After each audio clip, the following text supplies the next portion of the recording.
Shalom, que la grâce de Dieu abonde dans vos vies, que son nom soit loué et célébré pour tous ses biens et tous ses hauts faits. Nous sommes là pour notre série d'enseignements sur la destinée. Nous parlons de la destinée glorieuse. Et donc, nous avons d'abord défini ce que c'est que la destinée. Le premier jour, la première séance, il y a une semaine, nous avions parlé de ce que c'est que la gloire. La gloire, c'est l'élément de Dieu. Quand vous avez une destinée et que l'élément de Dieu accompagne la destinée, on parle de la destinée glorieuse. Une destinée est glorieuse lorsque Dieu parle dans votre destinée, lorsque votre destinée est conduite par Dieu. Alors aujourd'hui, nous voulons voir un sous-thème, la destinée est prophétique. Bien-aimés dans le Seigneur, il y a quelque chose qu'on appelle le prophétique. Et souvent, la destinée des gens est liée au prophétique. Alors, d'emblée, je vais définir le prophétique comme étant le domaine de l'esprit. Il y a un domaine qui est le domaine de l'esprit. Il y a des choses et des situations qui ne dépendent pas des circonstances, qui ne dépendent pas de ce que nous pouvons fournir comme effort, qui ne dépendent pas de nos relations, mais qui dépendent de l'esprit. Il y a des choses qui sont les choses de l'esprit. Il y a des gens, quels que soient leurs efforts, ils n'avancent pas, ils ne vont pas loin parce que spirituellement, dans le monde de l'esprit, dans le domaine de l'esprit, ils ont été bloqués. Il y a des gens sans grands efforts. Il y a des gens pour qui les choses roulent naturellement parce que dans le domaine de l'esprit, ils ont été bénis dans le domaine de l'esprit et l'esprit les accompagne dans l'accomplissement de leur destinée. Alors, l'exemple que je vais donner ce soir, pour commencer, c'est 1 Samuel chapitre 9. 1 Samuel chapitre 9. Mon Dieu, je te bénis à jamais. Toi qui m'as élevé, béni sois-tu à jamais. Tu es incomparable et incommensurable. Nul n'est comparable à toi. Tu es grand et puissant par tes œuvres. C'est pourquoi je veux te célébrer, je veux te magnifier, je veux t'exalter. Je veux te dire, reçois toute la gloire, l'honneur, la louange, la puissance et la magnificence. Au nom de Jésus-Christ. Amen. Alors, dans 1 Samuel chapitre 9, la Bible nous dit qu'il y avait un homme de Benjamin qui nommé Kis, qui avait perdu ses brebis et il envoya son fils aller rechercher, qui avait perdu des ânesses plutôt, il envoya son fils aller à la recherche des ânesses perdues. Son fils Saül est allé avec un de ses serviteurs et au verset 5, la Bible dit, ils étaient arrivés dans le pays de Touf lorsque Saül dit au serviteur, dit à son serviteur qui l'accompagnait, viens, retournons de peur que mon père, oublions les ânesses, ne soit en peine de nous. Le serviteur lui dit, voici, il y a dans cette ville un homme de Dieu, et c'est un homme considéré, tout ce qu'il dit ne manque pas d'arriver. Allons-y donc, peut-être nous fera-t-il connaître le chemin que nous devons prendre. Je passe au verset 9, on dit, autrefois en Israël, quand on allait consulter Dieu, on disait, venez, allons au voyant. Car celui qu'on appelle aujourd'hui le prophète s'appelait autrefois le voyant. Donc Saül va rencontrer donc Samuel, le prophète. Verset 14, et ils montaient à la ville, ils étaient arrivés au milieu de la ville quand ils furent rencontrés par Samuel qui sortait pour monter au haut lieu. Or, un jour avant l'arrivée de Samuel, l'Éternel avait averti Samuel en disant, demain à cette heure, je t'enverrai un homme du pays de Benjamin et tu l'oindras pour chef de mon peuple d'Israël. Il sauvera mon peuple de la main des Philistins, car j'ai regardé mon peuple, parce que son cri est venu vers moi. Alors, Saül, à la recherche des ânesses perdues de son père, est arrivé au bout de 3 jours à prendre la résolution de retourner dans son pays, de retourner au pays de Benjamin pour dire à son père, « Père, je suis allé à la recherche des brebis, mais je n'en ai pas trouvé. » Alors le serviteur qui l'accompagnait lui dit, « Dans la ville où nous sommes, il y a un homme qui est un homme considéré, un homme de Dieu. Allons vers lui, peut-être qu'il nous dira ce qu'il en est advenu des ânesses. » Alors un jour avant que Saül et son serviteur n'aillent vers Samuel, Dieu avait averti Samuel en disant que demain je t'enverrai un homme du pays de Benjamin et tu le rendras comme chef ou bien comme roi sur mon peuple. Et il va délivrer Israël de la main des Philistins. Alors bien aimé, quand Saül a quitté la maison de son père, quand Saül a quitté le pays de Benjamin, il avait quitté parce que il était à la recherche des ânesses perdues de son père. Donc, il n'est pas sorti avec deux buts. Il est sorti avec un but bien précis, retrouver les ânesses perdues de son père. Alors, dans la quête des ânesses, Saül va arriver à un stade où il va se dire, au point où nous en sommes, au point où je suis, je ne pense pas que je retrouverai les ânesses. La solution, c'est que je puisse retourner dans mon pays, dans le pays de Benjamin. Mais Saül ne savait pas que là où il était arrivé, il était proche d'atteindre le but divin. Il était proche pour que le prophétique, le domaine de l'esprit, puisse se manifester dans sa vie. Saül ne savait pas que l'homme vers qui il allait avait été divinement averti. Dieu lui avait dit que demain, je t'enverrai un homme de Benjamin. Donc vous voyez que la destinée de Saül, le lendemain de Saül, l'avenir de Saül était en train de se décider dans le domaine de l'esprit.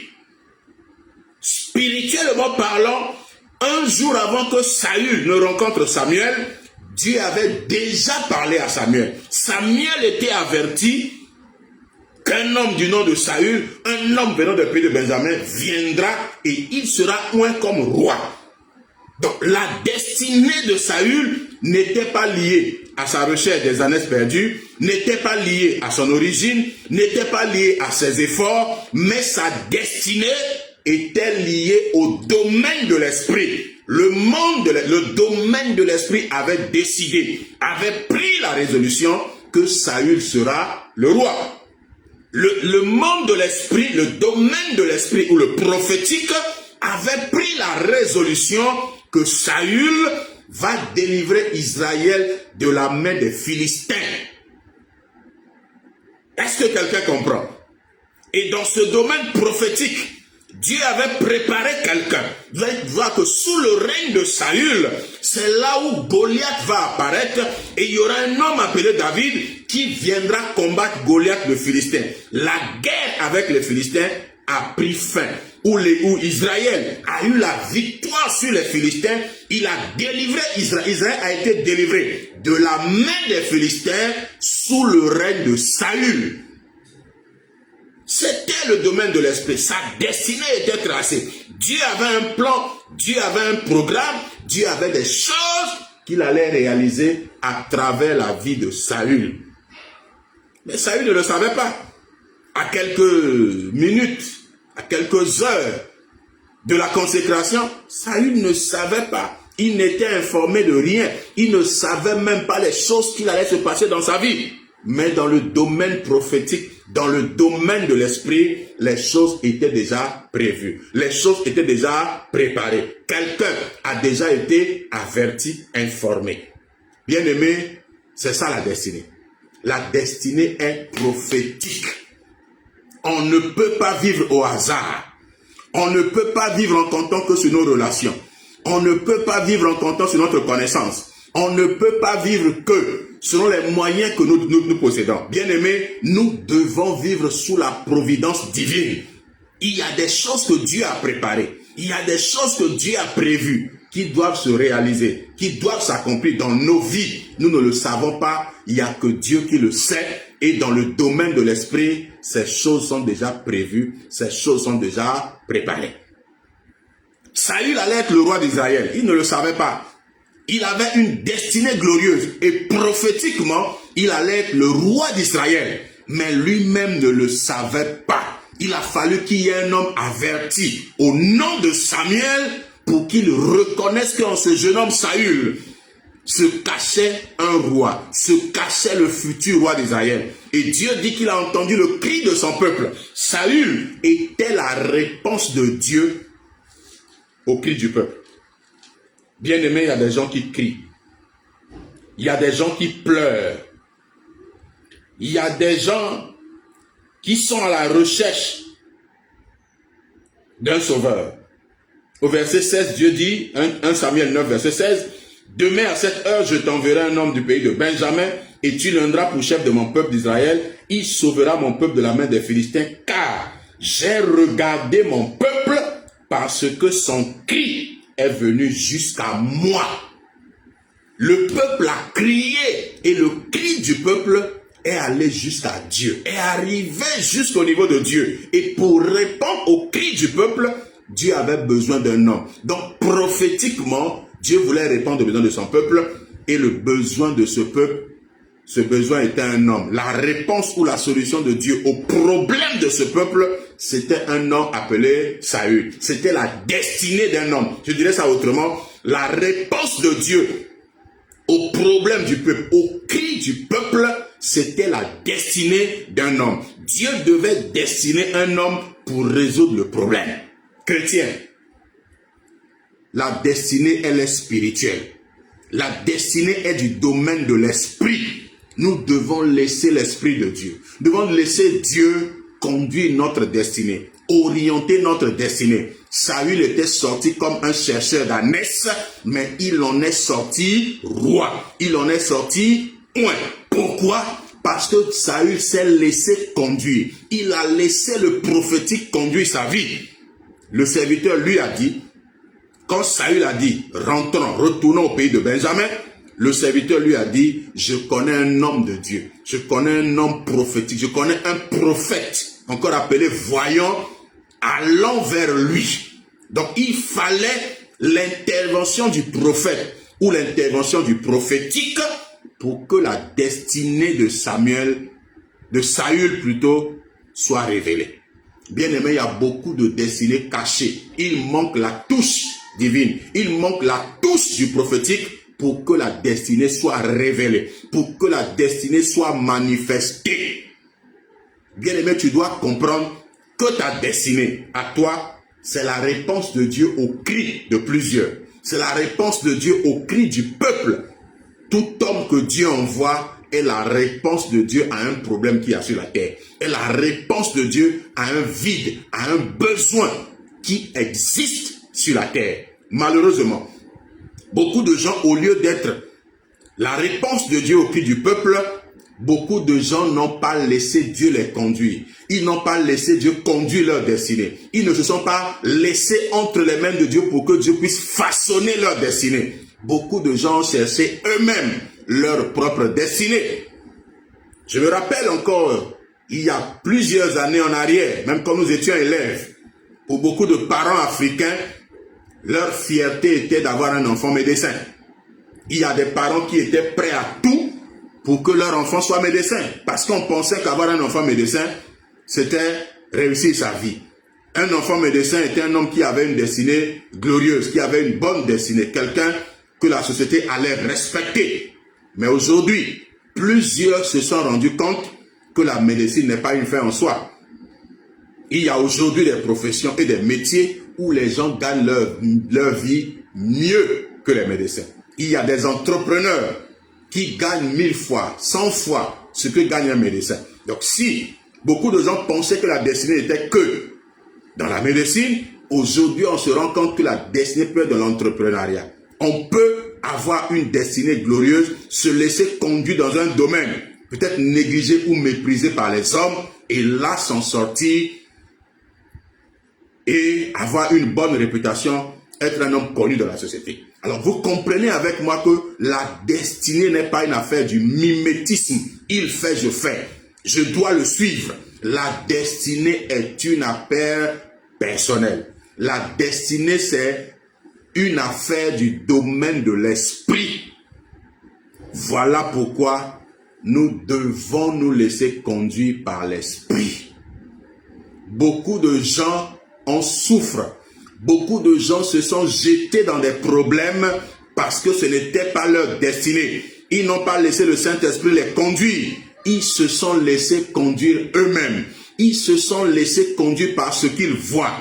Ils se sont laissés conduire par l'influence du monde autour d'eux. Ils se sont laissés conduire par le quand dira-t-on. Si je ne fais pas, qu'est-ce que les gens vont dire? D'autres ont dit, non, dans notre famille, c'est comme ça. Si tel a fait, moi aussi je peux faire. Nous sommes tous chrétiens depuis. Je suis chrétien avant lui. J'ai reçu Jésus avant lui. S'il a pu le faire, moi aussi je le ferai. C'est pourquoi beaucoup de gens se sont retrouvés dans le ministère.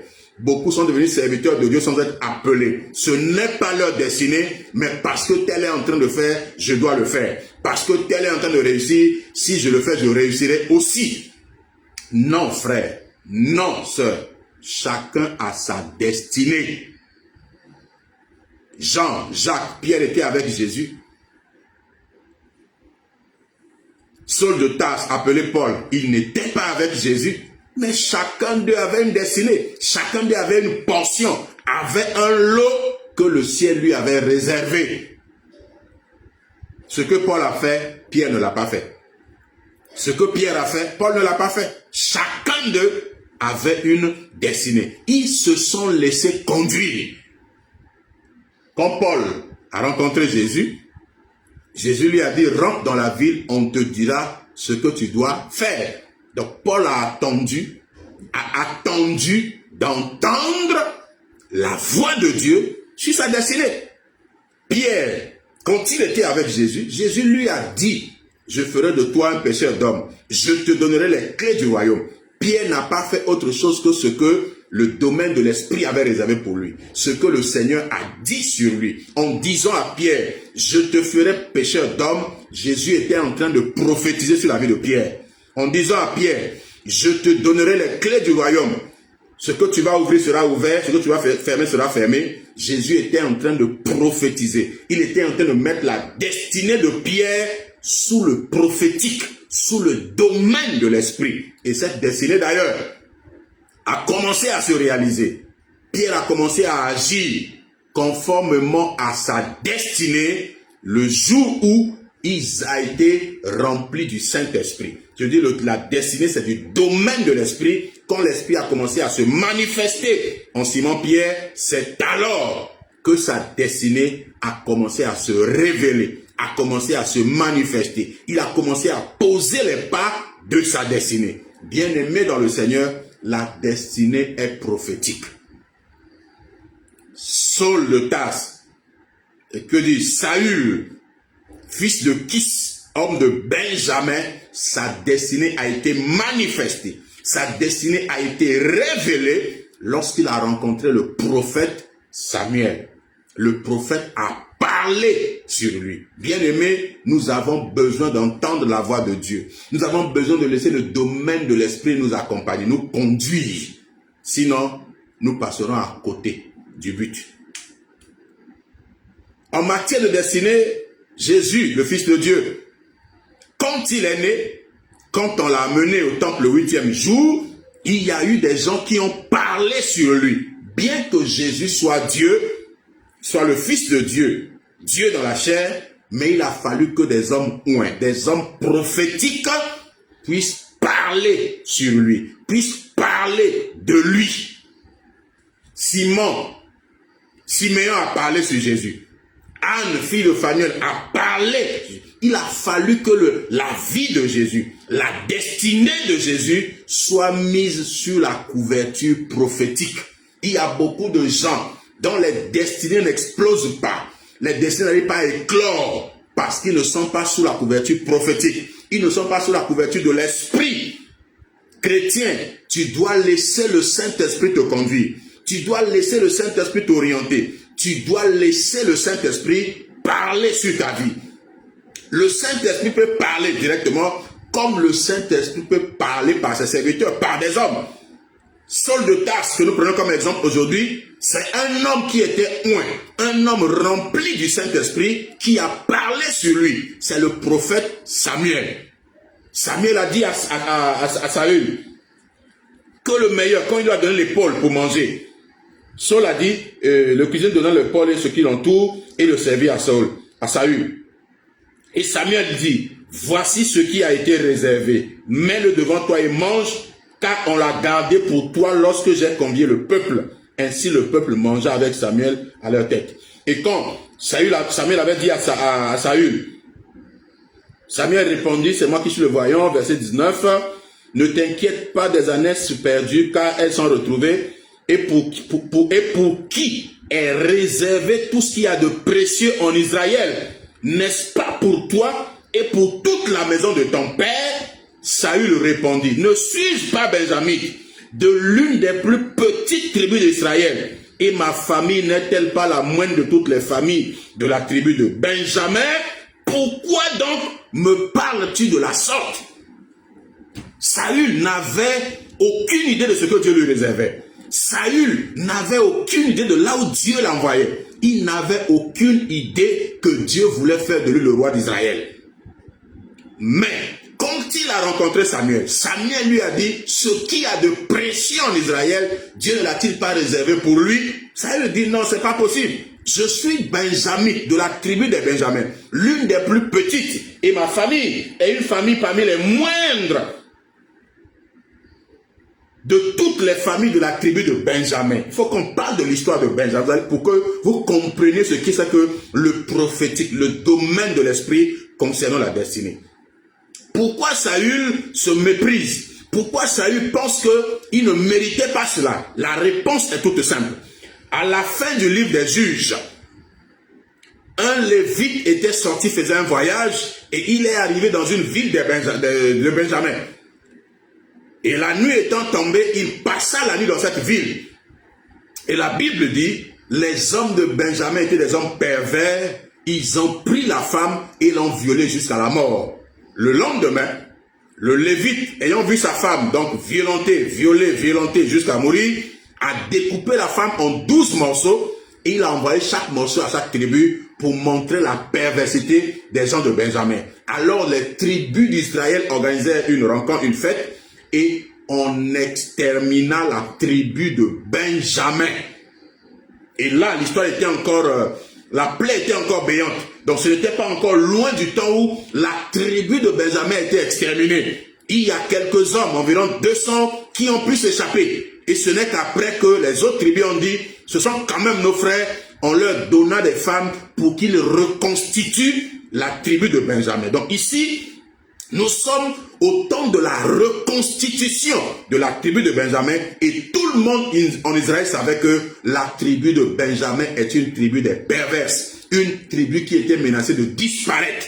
Alors quand Dieu dit par le prophète Samuel à un homme de Benjamin que ce qui est de précieux en Israël lui est réservé à lui et à toute sa famille, vous comprenez alors donc l'inquiétude de Saül, vous comprenez alors l'étonnement de Saül. On disait, mais comment?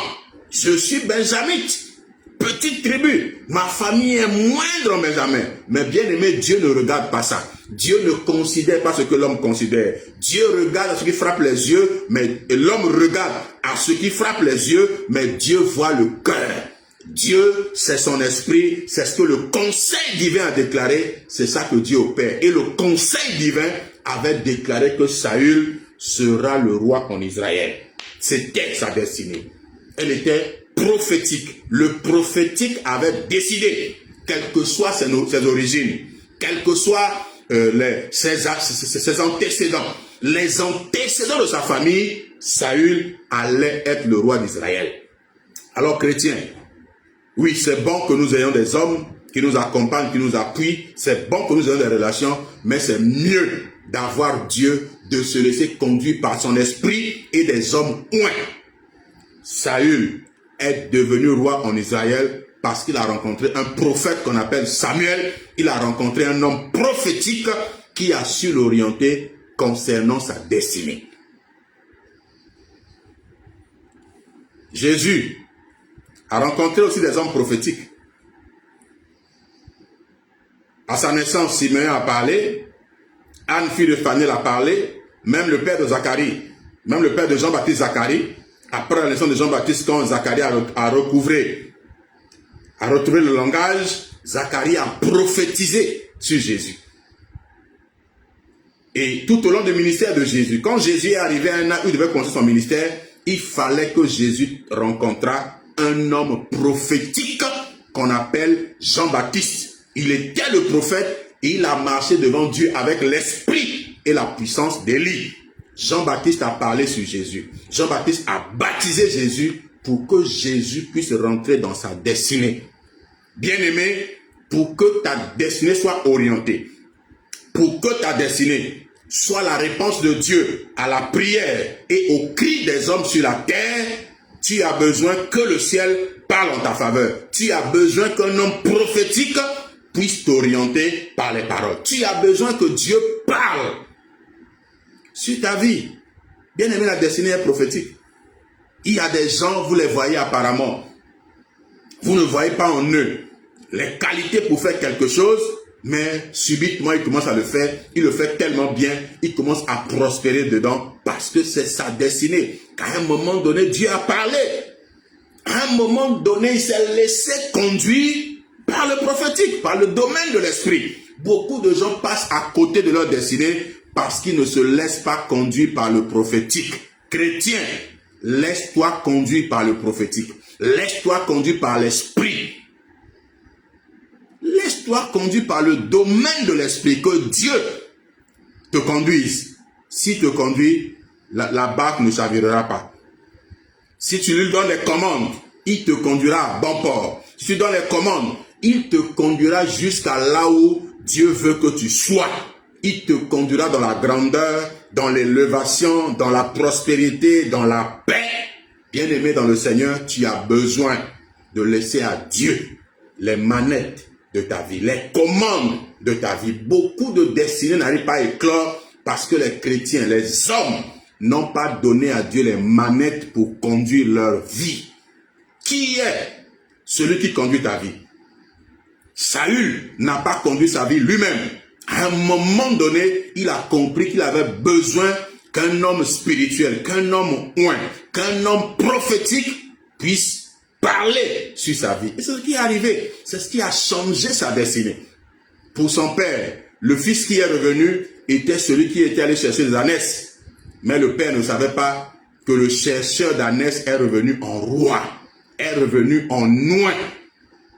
C'est ça la destinée. Même ceux qui sont autour de nous ne peuvent ne pas connaître notre destinée, ne peuvent ne pas connaître le plan de Dieu sur nous. Il suffira que nous rencontrions un homme prophétique pour que notre destinée soit éclairée, pour que notre destinée soit orientée, réorientée dans d'autres cas. Bien-aimé dans le Seigneur, la destinée est prophétique. Ta destinée est prophétique. Tu fais du surplace, tu tournes en rond parce que Dieu n'a pas encore parlé. Le prophète n'a pas encore parlé sur ta vie. L'homme prophétique ou le prophétique ne t'a pas encore révélé le plan et le programme de Dieu sur ta vie. Voilà pourquoi ce soir, je vais inviter quelqu'un à comprendre que tu as besoin du prophétique. Tu as besoin du domaine de l'esprit pour recevoir des orientations sur ta destinée. Tu as besoin de te laisser entre les mains de Dieu. Tu as besoin de laisser Dieu te conduire. Tu as besoin que ceux que Dieu a mis autour de toi et qui sont prophétiques, qui ont la capacité de voir dans le spirituel, tu as parfois besoin de les écouter et les laisser orienter ta vie. Beaucoup de gens sont passés à côté de leur destinée parce qu'ils n'ont pas écouté la voix prophétique. Et quand j'en parle, je sais de quoi je parle parce que j'ai plusieurs cas, des gens à qui Dieu m'a parlé clairement et je les ai appelés pour dire, frère, voilà ce que Dieu me dit. Ils ont méprisé, ils ont banalisé. Mais avec le temps, ce que nous avons dit, c'est ce qui leur est arrivé. Bien-aimé, n'attends pas que le pire arrive pour que tu puisses dire, ah oh, si je savais. Attention, quand un homme est appelé homme de Dieu, serviteur de Dieu, et vous avez dans votre cœur la confirmation qu'il est serviteur de Dieu, faites attention à ce qu'il vous dit. Parfois, ce qu'il vous dit c'est votre destinée qu'il est en train de révéler. Il y a moins de 2 ans, Dieu m'avait montré un frère, seul. Je l'ai vu seul et triste dans la rue. Je l'ai appelé, je lui ai dit, mon frère, ce que Dieu m'a montré est que je te vois seul et triste dans la rue. Le frère n'a pas cru en mes paroles. Il a dit, il rejette que ce n'est pas lui. Mais quelque temps après, ça n'a pas fait 2 ans.